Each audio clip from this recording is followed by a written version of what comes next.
Se você cresceu em um lar cristão como eu, com certeza você já ouviu que isso ou aquilo não é de Deus, ou que é do diabo, ou que é do mundo, ou qualquer coisa desse tipo. E apesar de essa questão da divisão entre o que é de Deus e o que não é de Deus seja um assunto polêmico entre cristãos e não cristãos, é sobre ele que a gente vai falar hoje. Então, respira fundo e vem comigo.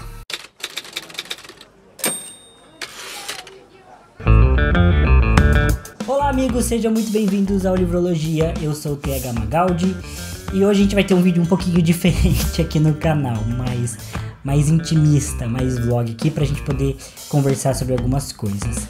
Mas caso você tenha caído de paraquedas aqui no Livrologia, como eu sempre falo, já entrei no canal e confere os vídeos que a gente tem feito. A gente fala muito sobre cinema, sobre séries, sobre livros, sobre jogos, sobre de tudo um pouco que envolve cultura pop e narrativas. Então, se você gosta disso, com certeza você vai se sentir muito bem-vindo aqui.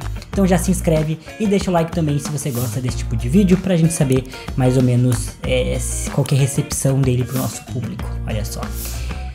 Mas enfim, então hoje a gente vai falar sobre um assunto um pouco polêmico. Eu acho que esse vídeo vai ser um pouquinho diferente dos outros, porque ele vai ter menos edição. Inclusive eu tô hoje sem medo com a minha colinha aqui pra ver os tópicos dos quais eu quero falar. E esse vídeo, de certa forma, eu coloquei no título que ele é, enfim, sobre o cristão poder ou não poder assistir Game of Thrones e Harry Potter. E talvez ele seja uma polêmica atrasada, porque Harry Potter já tá aí há muito tempo e Game of Thrones também já parou de lançar, apesar de vir aí séries novas e spin-off a caminho. Essa polêmica, de um modo geral, já passou. Mas, curiosamente, são duas das obras mais atacadas pelos cristãos de todos os tempos. Basicamente são as duas obras que eu mais gosto, coincidentemente também. Então, eu, enfim, usei elas para falar sobre esse tema, mas eu acho que, de uma forma geral, é algo que pode extrapolar para outras obras também. E é uma discussão que vale para toda a cultura pop. Seja até filmes, livros, séries, jogos, enfim. Acho que é válido de um modo geral. E só para explicar que esse vídeo, de um modo geral, ele vai ser baseado na minha opinião e na minha experiência, né? Eu não tô aqui para contrapor ninguém. Não sou teólogo, não sou especialista em absolutamente nada. E, enfim, sempre que eu, já fui convidado em grupos de jovens, ou, enfim, para falar na igreja, de modo geral, o que eu sempre vejo na minha cabeça é do que eu posso falar, e eu falo sobre a minha experiência pessoal, né? Geralmente algum assunto bíblico relacionado, mas sempre parto da minha experiência, e o Livrologia também surgiu com esse conceito. A gente queria falar de cultura pop, literatura, mas não queria falar como especialista, queria falar como amante desses conteúdos e a partir das nossas experiências pessoais. Então, a única coisa com a qual eu posso contribuir 100% é com a minha experiência, e a partir dela do qual eu vou falar sobre esse assunto. Então, não quero contrapor necessariamente ninguém, não quero retrucar ninguém, só quero apresentar a minha visão sobre o assunto, porque é algo que tem feito parte aí, basicamente toda a minha vida, e quero compartilhar isso com vocês. Isso também só para esclarecer uma coisa antes da gente começar de fato, que, né, esse vídeo ele é bem voltado para essa ideia de um cristão falando com outros cristãos. Então, se você não for cristão, acho que talvez tenha vários argumentos e várias coisas aqui válidas para serem discutidas também, né? Mas eu vou falar dessa perspectiva, né, de um cristão que tá falando para pessoas que ou são cristãos ou que também já vivenciaram um pouco, né, dessa disputa cultural entre o que é o que não é santo e etc. Então, esse vídeo vai ter bem essa pegada, né? Então, não quero excluir ninguém, mas também quero que fique claro qual é o processo aqui. E basicamente o que motivou a criação desse vídeo é um texto, ou mais especificamente uma resposta que um teólogo chamado John Piper deu há uns anos atrás, quando o GOT estava para lançar a 7ª temporada, e perguntaram para ele se o cristão deveria ou não deveria assistir Game of Thrones. E aí ele elenca, se não me engano, 12 motivos para o cristão não assistir Game of Thrones, que são bem abrangentes, porque o John Piper não assistiu Game of Thrones e acho que nunca viu nada de Game of Thrones, inclusive.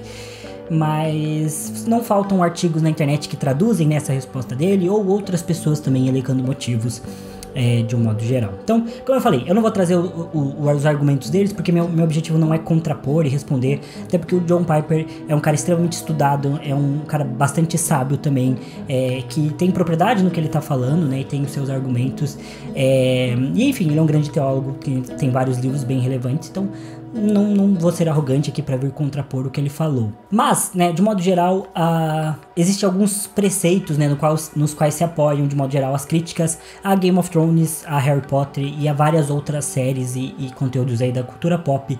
E é basicamente nisso também que vai estar a maior parte dos meus comentários. Um aspecto que puxa muito, né, boa parte das críticas aí a obras como Game of Thrones, né, obras de fantasia de modo geral, é a questão da violência, né. Existe uma resposta muito forte, e eu vejo isso mais com obras de fantasia de modo geral, do que com, enfim, com obras, e até com jogos também, né, do que com obras mais populares de gêneros mais abrangentes, pra dizer a verdade. Mas existe uma crítica muito grande à violência que tem ali em GOT, que eu já acho que vem de um conceito meio errado, essa crítica, porque a crítica, de um modo geral, que me parece terem do cristianismo em relação a obras que contêm violência, é dizer que isso de alguma forma te influencia, e de que de alguma forma você tem que permanecer num certo status de santidade e inocência em relação à violência. O que pra mim não parece muito lógico, porque o mundo que a gente vive é um mundo violento, e acho que tanto o mundo que a gente vive não exclui a violência do que é real. A gente vive em cidades violentas, a gente convive com essa violência, quanto até mesmo a própria Bíblia traz muitos exemplos de violência. E claro, né, quando a gente vê a violência no nosso mundo, geralmente a gente não cultua ela, geralmente, porque tem muita gente que, inclusive muitos cristãos, que cultuam bastante a violência e acham que a violência é uma ótima resposta para tudo. Mas, de um modo geral, a gente não tende a cultuar. A gente vê a violência, né, a morte e tudo mais. E se meu vídeo fosse monetizado, já teria sido desmonetizado agora. Mas vê esses aspectos de um lado negativo, como um certo problema que a gente tem. E realmente é.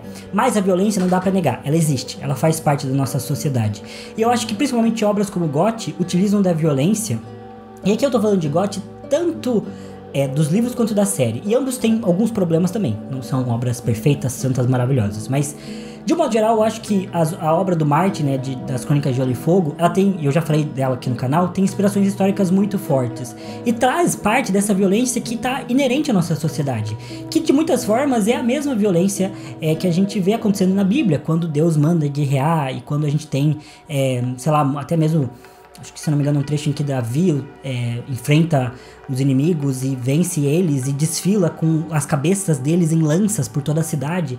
E isso tá na Bíblia porque isso tem um objetivo ali. Isso fazia parte de um certo plano. Não tô dizendo que Deus aprovava isso como algo maravilhoso, que tinha que acontecer mesmo. Isso faz parte do nosso pecado original do mundo e tudo mais. Mas é inerente à sociedade. A gente vive contextos de violência. E não adianta a gente fechar numa bolha e fingir que essas coisas não existem, porque elas existem. E realmente, quando a gente tem histórias que de certa forma utilizam a violência de uma forma muito escrachada e de uma forma muito apelativa, geralmente só para causar da violência que geralmente é chamada de gore, né, dentro da indústria, eu realmente acho que tem uma certa problemática aí, porque pra mim é muito apelativo. E GOT usa isso em alguns momentos, especialmente na série, né, tem algumas temporadas que por conta da incapacidade de direção, especialmente, e da produção, né, especialmente do D&D, que foram os produtores executivos de GOT, essa violência acaba se tornando a única ferramenta que eles têm pra prender ali o público. E sempre que isso aconteceu, isso me incomoda.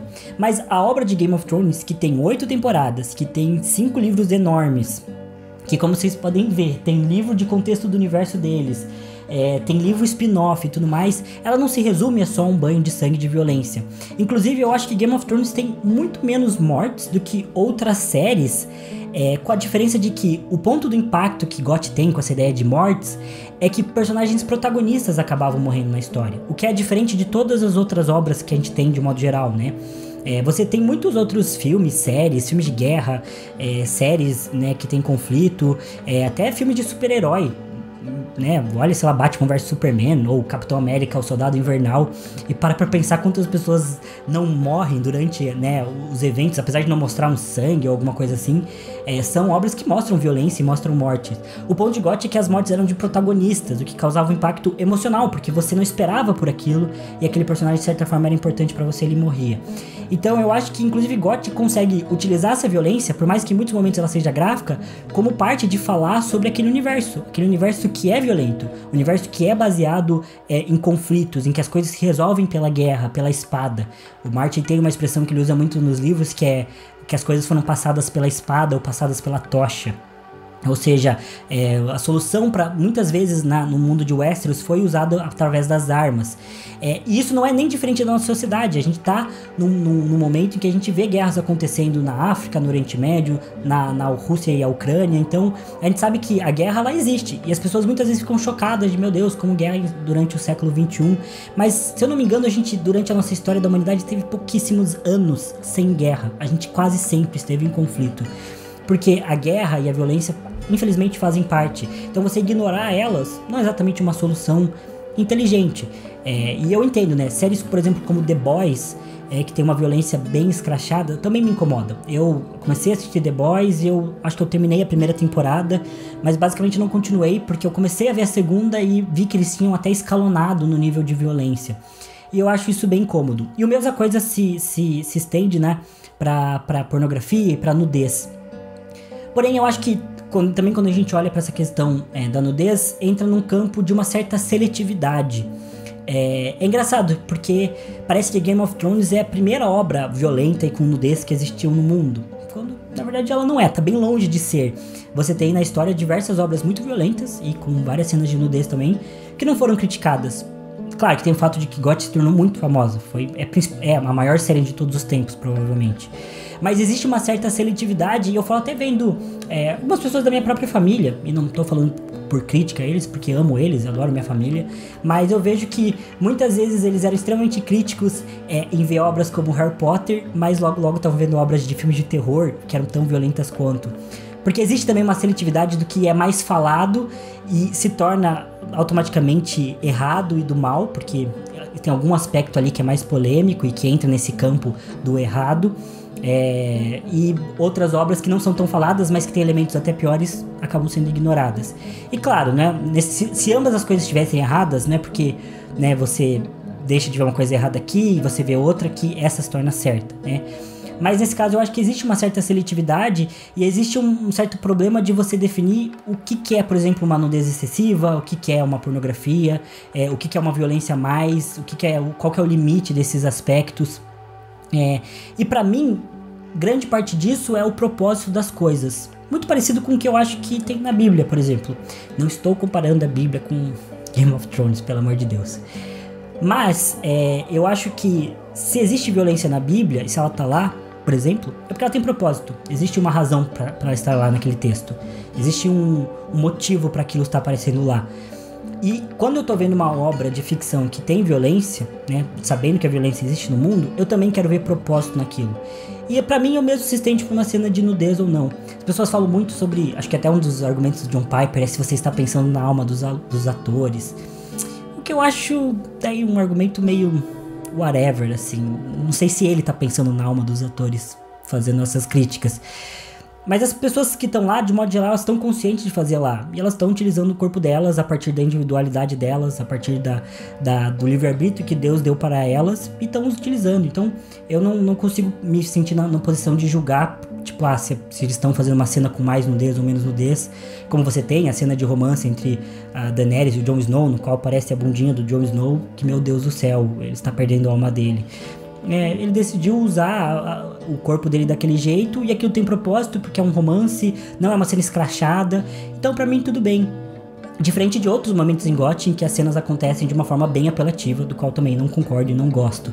Então pra mim, melhor do que um critério de uma seletividade que não é muito bem definida, e do é violento, tem nudez, meu Deus do céu, pra mim o critério do propósito é muito mais forte, né? Do porquê que aquela cena tá sendo mostrada.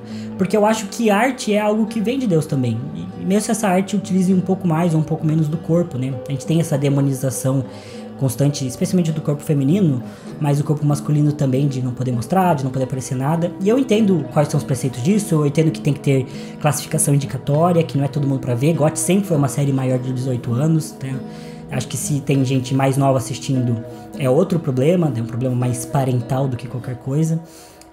Mas o fato é de que, pra mim, se aquilo tem propósito de ser mostrado, se aquilo não é escrachado ou apelativo, se aquilo faz parte de um contexto, pra mim é lícito e me convém, de um modo geral.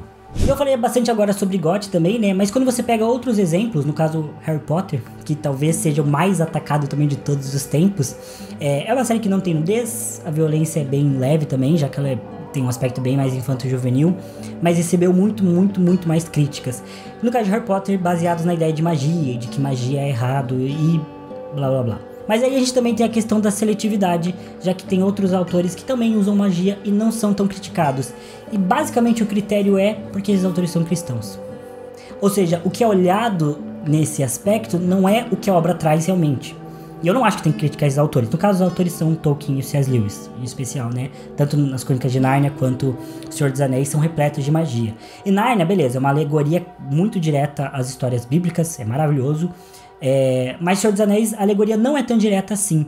Mas o fato do Tolkien ser um cara que sempre foi muito católico, que ajudou na conversão do C.S. Lewis, e o C.S. Lewis ser um pensador evangélico muito importante, fazem com que as obras dele sejam muito mais bem aceitas de modo geral, mesmo tratando de magias. E a história do Harry Potter, que na minha opinião tem muito elemento cristão, tem muito elemento cristão, ela é condenada porque a J.K. Rowling não é assumidamente cristã, e apesar de ela ser, eu acho, e sei lá, fez muito sucesso, e aí as pessoas viram, meu Deus, bruxos, crianças bruxas, meu Deus do céu, vão fazer magias e voodoos. E... ai, gente, eu acho tão bobo que até difícil de me concentrar. Achei tão sem graça. Achei tão batido, na verdade. E até, de novo, né, muitos desses pais e avós, enfim, que criticaram Super Harry Potter por ter magia, vão tranquilamente assistir Doutor Estranho no Multiverso da Loucura. Sendo que o Doutor Estranho é o quê? Um mago, olha só. Parabéns a todos os envolvidos. Assumidamente.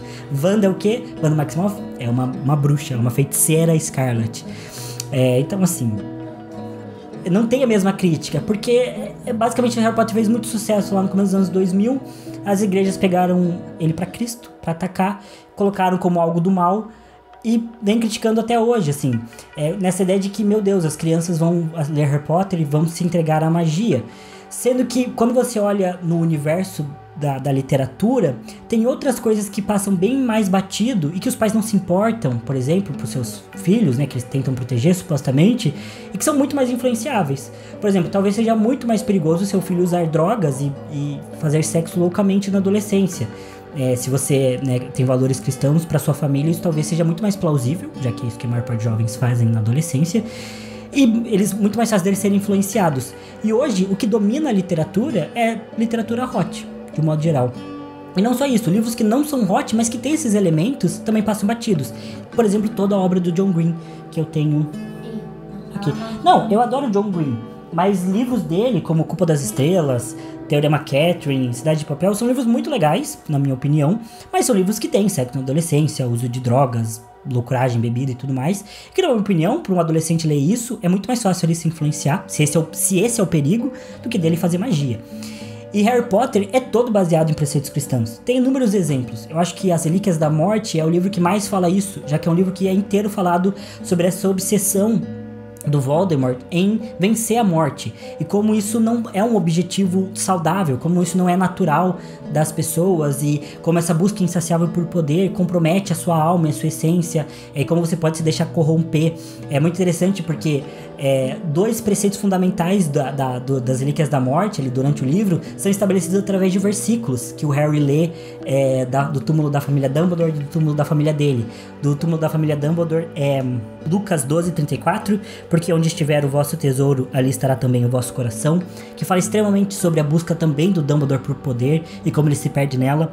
E da família do Harry fala sobre 1 Coríntios 15:26, ora, o último inimigo a ser aniquilado é a morte, que fala justamente sobre o preceito do sacrifício da mãe do Harry em salvar ele, mesmo tendo a opção de abandonar o filho, e se sacrificou para ele poder viver. E todo o Harry Potter é baseado nisso. A grande pegada que tem em Harry Potter é o fato do sacrifício da Lilian como mãe, do amor, vencer todas as coisas, do amor ser a ferramenta mais poderosa, que nada mais é do que 1 Coríntios 13 também, que fala sobre o amor ser o mais importante de tudo.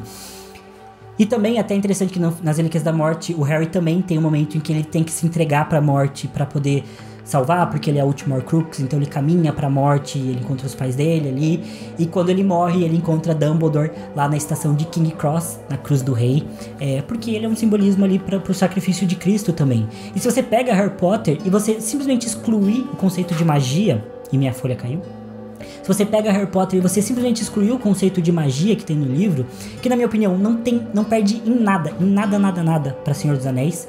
E é bom lembrar que Senhor dos Anéis, por mais que tenha muito preceito cristão, é porque o Tolkien era cristão, porque o Tolkien, ele escreveu o Senhor dos Anéis sem essa concepção de que era uma obra cristã.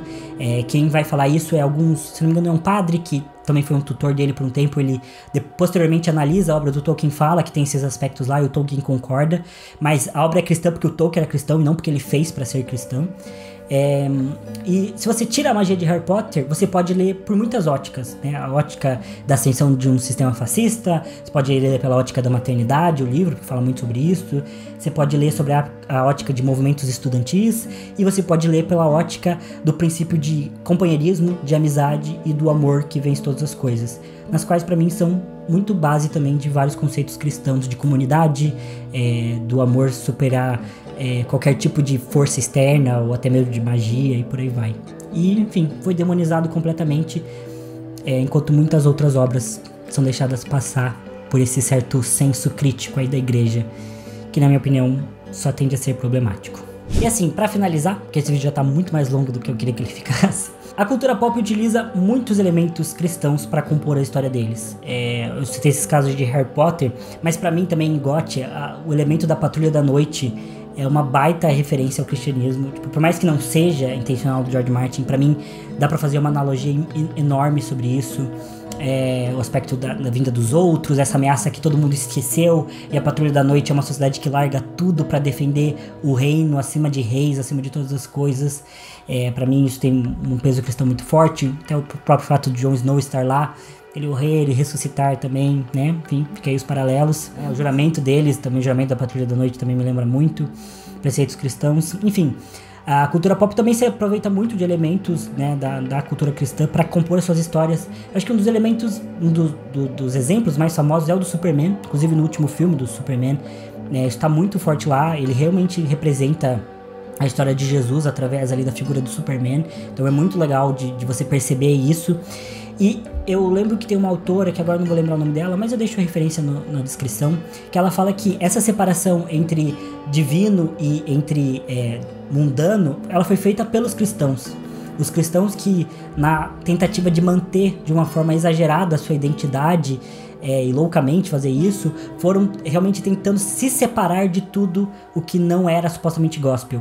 Ela cita muito o exemplo do Natal. Quem criou essa diferença entre um Natal comercial e mundano e o Natal santo, com a figura de Jesus, essa rivalidade entre Jesus e Papai Noel, foram os cristãos. E não de uma forma saudável, e sim de uma necessidade de tentar se fechar dentro de um conceito, em vez de expandir o que tem, sabe? E eu acho que isso é muito da cultura cristã mesmo. Se você assistir A Bruxa, por exemplo, ou outras obras que falam sobre as colonizações das Américas, e você vê as comunidades cristãs se formando, elas se fechavam e tudo que era diferente elas rechaçavam. Então se você quebrava uma prática, você ia viver sozinho, isolado da comunidade. Diferente talvez do que a gente tem de estereótipo de uma cultura muçulmana, talvez, que seja mais voltada para esse constante... do lado mais radical, né? Essa ideia de ou você se converte ou eu elimino você, que a gente já viu durante a história. Parece que a cultura cristã se tornou radical no outro sentido. Ou você se converte ou eu excluo você, não te elimino, eu te excluo, deixo você por conta própria. E a gente faz isso com pessoas até hoje, a gente faz isso com culturas até hoje, a gente faz isso com a cultura pop e por aí vai. Eu acho que o cristianismo não tem nada a ganhar com a gente mantendo essas divisões. Se a cultura própria se apropria de elementos cristãos para se construir, por que a gente não pode se apropriar desses elementos da cultura pop para espalhar a mensagem que a gente tem para espalhar, sabe? E parar de ser tão seletivo em alguns aspectos e olhar para que essas obras realmente estão falando, têm a oferecer, porque tem muito valor nelas também. Para mim, elas também vêm de Deus. Para mim, como C.S. Lewis diz em Cristianismo Puro e Simples, não existem coisas puramente ruins.